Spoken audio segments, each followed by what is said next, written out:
The front door clicked shut behind me at 2:17 a.m., the sound so soft it might as well have been a gunshot in the silence of our apartment. I stood on the landing with nothing but the clothes on my back, the key still warm in my palm, and I did not look back. Inside, Sarah was asleep, or pretending to be, curled under the duvet we'd bought on our honeymoon in Lisbon. She had said the words 3 hours earlier, voice flat as the kitchen tiles. "I don't love you anymore, Daniel. I haven't for a long time." No tears, no tremor. Just the quiet efficiency of someone switching off a lamp. I had stared at her across the island where we used to eat Sunday pancakes, searching for the woman who once traced hearts in the steam on the bathroom mirror, and found only a stranger wearing my wife's face. I left the key on the mat. The elevator down smelled of bleach and someone else's curry. In the lobby I almost turned around, habit, muscle memory, the coward's reflex, but the night air slapped me awake. Karachi's November breeze carried salt from the Arabian Sea, and the faint diesel tang of Clifton's late-night kebab carts. I walked until my phone died, then kept walking, past the neon pharmacy still open for insomniacs, past the stray cats fighting over a chicken bone. By dawn I was on the beach, shoes in hand, the sand cold between my toes. The sun rose like a bruise behind the cranes of the port, and I realized I had nowhere to go and no one to call. My parents were in Lahore, Sarah's were in Toronto, and every friend we had was ours, not mine. I checked into a guest house near Boat Basin, paid cash for a week, and slept for 14 hours straight. When I woke, the ceiling fan clicked like a metronome counting down to something I couldn't name. My phone, resurrected on a borrowed charger, showed 47 missed calls from Sarah and one text. "Where are you? We need to talk." I stared at the screen until the letters blurred. Talk. As if words could cauterize the wound she'd opened with surgical calm. The first week I moved like a ghost. I ate Sikh kebabs from a stall that didn't ask questions, drank chai strong enough to stain my teeth, and applied for freelance graphic work under my maiden portfolio name, Daniel Khan, the version of me that existed before Sarah's laugh rewrote my biography. I told myself I was surviving, but survival felt like drowning in slow motion. At night I replayed her sentence on a loop, dissecting every syllable for the moment love had slipped out the back door. Was it the promotion she didn't get? The miscarriage we never spoke of again? The way I forgot our anniversary because a client deadline bled into October? I built theories like sandcastles, each one washed away by the next wave of memory. On the 8th day I found the photo. It was buried in the cloud backup I'd forgotten to delete.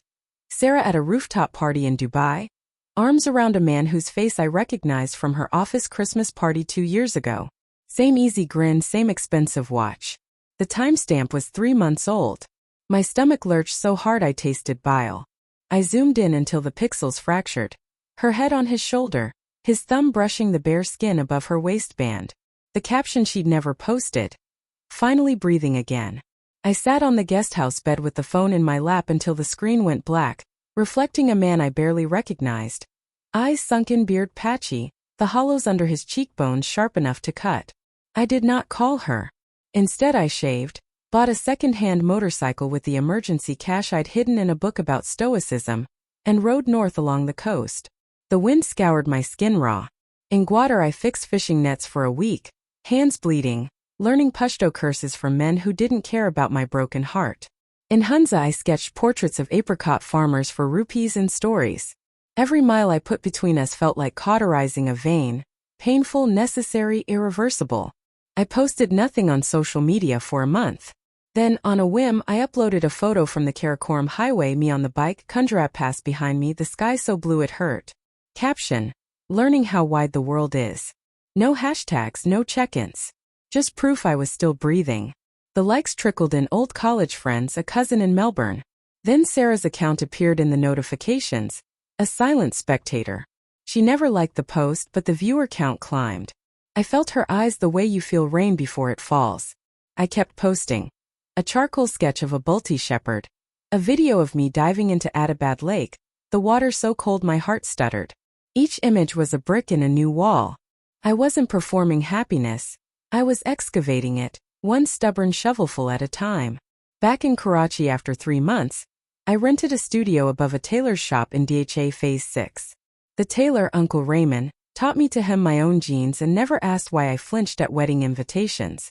I took on clients, logos for startups, murals for cafes, and saved enough for a second-hand Nikon. My Instagram grew organically. Travelers tagged me in their stories. A local magazine ran a feature titled, "The Artist Who Healed on Two Wheels." Sarah's views became a daily ritual I refused to acknowledge. Sometimes her profile picture changed, new haircut, new city, and I'd feel the old knife twist, then twist again when I realized I didn't bleed as much. One night in July, monsoon rain drumming the tin roof, my phone buzzed with a DM from an unknown account. The message was a single line. "I was wrong. Can we talk?" The profile picture was Sarah's eyes, cropped close, mascara smudged. I stared at the screen until the rain stopped. Then I typed, "Some conversations need more than words." I attached a photo I'd taken that morning. A stray dog asleep on my doorstep, my hand resting on its head. Caption visible in the screenshot, "Learning trust takes time." I hit send and blocked the account before I could second guess. The next morning I rode to Hawke's Bay at sunrise. The tide was out, exposing rippled sand and broken shells. I walked until the city was a hazy line on the horizon. There, with gulls wheeling overhead, I finally cried. Not for the marriage that ended, but for the man who'd walked out at 2:17 a.m. carrying nothing but a key he no longer needed.